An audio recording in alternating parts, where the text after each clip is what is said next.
Greetings, Zimbabwe, and welcome to Zimbabwe Daily, your everyday channel. We are coming to you live from our Zim Daily studios, where we bring you news that has been happening in Zimbabwe. We're just coming from Nyatsime, where we were attacked by some Zanu-PF youth as we were covering this developing story. President Advocate Nelson Chamisa was meeting with some of the relatives of the Nyatsime 16 who are incarcerated, who's been in prison for over 100 days without bail when we were attacked. With my fellow journalists here. Welcome, ladies. Thank you very much. Right, so we just want you to have a sight of what is happening in your city. We managed to capture a few videos in your city. Right, maybe you can also just say us what was going on here. Okay, thank you so much, Yvonne. So, just after the CCC president left the premises in Chamisa, that's when a group of Zanti youth, as you can see, that they were throwing some stones to the people at the house in Chamisa. So they started throwing stones, and you see that guy was injured.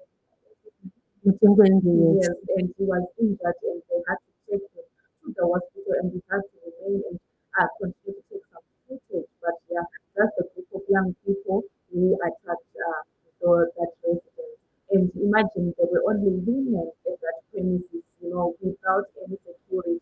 So it's kind of scary, Right. Mm. As Tsitsi said, the guys came as a group. They just dropped from a car, a wish, and they started throwing stones at the gate, and some of the stones were being thrown over the gate. So women panicked because some of them they are not even politically active. So I think just violence for them was maybe it was a new thing because maybe the other violence happened to their husbands or their families. Yeah, so we're going to share with you the video where Advocate Nelson Chamisa spoke to the media just after meeting with these women in Nyatsime.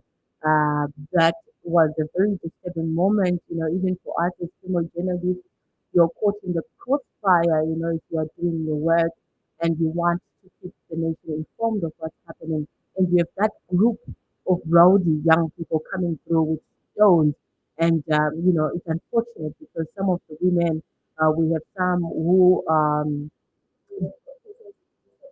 persons with disability, and they are not as swift in responding to such an ambush. There was panic. It was actually terrible. So we managed to come out of the gate. As we did, they were retreating as well. As you can see, they were walking away from the scene and just basically just getting away from us. The community knows who these people are, and they even mentioned that they stay in different areas in that same community because there was a phone that was also stolen with these people as well. So I think these people are known who do violence in communities. They are really known, and I think I hope the therapy will make sure that they arrest those people.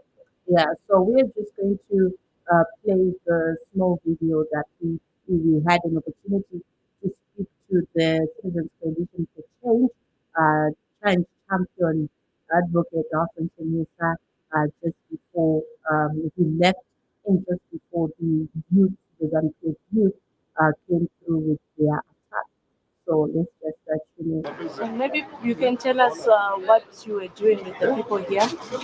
Yes, I'd come here in Chitungwiza to meet with the various relatives and families of our important comrades who are in Chikurupi and some at remand prison. You are aware that they've been incarcerated for over 100 days. So we just have to once in a while check on the families, hear how they are doing, understand their unique circumstances. You know that the majority of these members were breadwinners. So I met all the families, their wives, just to try and appreciate their predicament. And we have understood their challenges around school fees, around rentals. We've also understood their problems around the issue of food. We've understood their issues around medical facilities, transport. Also, some of them have had to sustain some serious ailments on account of this shock and very disturbing and disruptive development. Most of them are not actual activists. They are just ordinary Zimbabweans who were also in their various trades and various professions trying to eke out a living in these very difficult circumstances. So some are telling us that their vehicles are still detained and impounded at the local police station, so they are no longer able to continue to generate income for families and for their families. So these are the challenges we're sort of receiving, and we're trying to find a way. It's not easy to manage our circumstances, but we are trying. They also told us about the conditions of those in prison, that they have challenges with food. They even go for 2 days in some cases without food. And food is a bit of a challenge in our jails, in our prisons, and something that has to be looked at. I also made a commitment that we'll do everything within our power to reach out to all the necessary offices and powers that be to make sure that there is justice. They deserve bail. They were just alleged to have committed a particular offense. It's just an allegation. An allegation is not a conviction, and therefore bail is the right. They are supposed to be given the right to bail, and that is our position, and we continue to emphasize that look, they are entitled to bail, they must be given bail. If the state do have an issue, they can go into a court of law, try to prove their case. But as far as we are concerned, these are innocent. They have not committed any crime. Job Scala is innocent. Godfrey Stole, honorable MPs are innocent. All the other 15 are innocent. They did not commit any offense. If anything, they are the aggrieved. They are the ones who had crimes committed against them, especially Guja's house or homestead was destroyed. But nothing has been done. No single ZANU-PF official has been arrested, including the one who instigated violence and caused that councillor. Nothing. Now, you can't have a country where there's selective application of the law, where the law is only sensitive and active on people perceived to be CCC or ordinary citizens. But when ZANU-PF does things, there's impunity, there's immunity. When you do so, you fertilize terrorism as a state, as a government. When you do so, you also encourage murderers and criminals, and you harbor them. I also got the information that there are bases that have been set up, particularly in Nyatsime at, what is the place? Chibanguza. There's a base there, and that base is known for terrorizing people who are perceived to be politically incorrect. Now, we can't have a free Zimbabwe, a post-independent Zimbabwe where citizens have no freedom and right to live the way they want and choose whoever they want. That is what we are putting an end to. Our leadership is ushering in a dispensation of peace, freedom, happiness, and joy, and the ability to be very happy in diversity. We must enjoy diversity rather than criminalize it or punish it. That is what kills society, because then you end up marginalizing the best brains and the best ideas in society. So thank you very much, and thank you for coming. What are your sentiments on people who are saying the CCC has neglected those who are in prison? Well, you see, the victims are always in this very unfortunate situation where they want to also victimize each other. We are all victims of a dictatorship. Instead of commiserating with each other, with one another, showing solidarity, we are busy, pointing fingers. And, each time you point your finger at another, just remember that 4 of the fingers are pointing at yourself.